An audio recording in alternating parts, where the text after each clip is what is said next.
Hello, what is up guys? Jinxon here with another Throne in Liberty video. And today I'll be showing you guys my wand dagger build, which I also integrated the new dark apostasy mastery thing into the build. I tried every way possible to make it work, but in the end it's still kinda ass.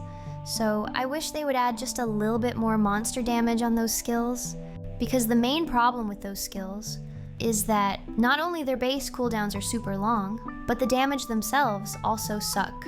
So without further ado, here is my wand mastery setup that I use when there's a healer in my group.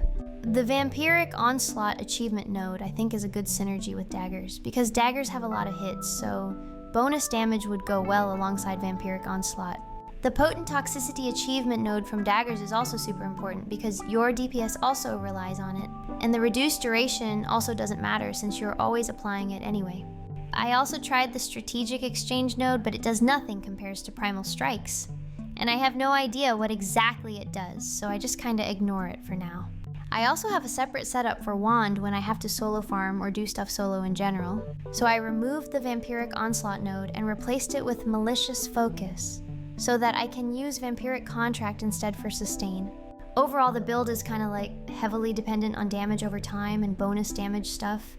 Moving on, I have Razorthorn Shredders, which I think is also ass, but I kinda like it more than the others since it provides the most cooldown reduction. Deep Secrets Codex is also pretty important because not only it gives a ton of wisdom, but it also gives species damage boost, which is hard to come by. The skill passive is also pretty good as well, but I don't really use it due to Corrupt Magic Circle having a cast time. I use Hallowed Hat because it's like the only hat with cooldown stats that has wisdom on it at the same time. It's probably not the best option here, but I just really like wisdom and cooldown related stuff, so this was the perfect choice for me. I would also swap out Supreme Devotion with Noble's Mantle for more cooldown reduction, although I'm really broke at the moment, so I can't afford to do that. And for the rest of my pieces, I chose the 4-set Effect Ardent Herald, as it provides me the most cooldown reduction possible in the game. The cooldown reduction stat also increases the more maximum mana you have, which is why I stack a whole lot of wisdom as well. And I also suggest you guys to prioritize getting melee evasion first, since it will help you out a lot when farming open world dungeons. I still didn't get any new tier 2 necklace or bracelet, but if possible I would want to get Ritual Collar and Violent Undertow, since they give a lot of wisdom as well as even more cooldown reduction, although they're a bit too expensive for me at the moment. Celestial Light Ring and Sinking Sun Signet are also affordable, and the stats that they give are good for pretty much all builds as well. And lastly, I use this War Sash, because again I want more wisdom, and it also has mana recovery stuff, which is also important since the build is kind of mana hungry. Overall, the build just consists of more wisdom, more mana, more wisdom again, and then more cooldowns. For the rune stuff, I just put on as much heavy attack as possible, as well as skill damage resistance and max mana, since you need max mana to have more cooldowns, right?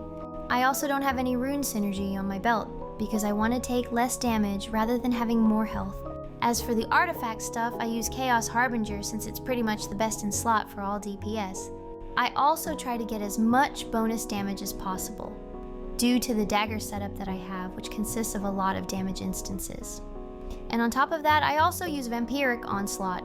About my skill specializations, I have this setup for single target, and most of your damage comes from your Cleaving Moonlight, which has a cooldown of 3.5 seconds.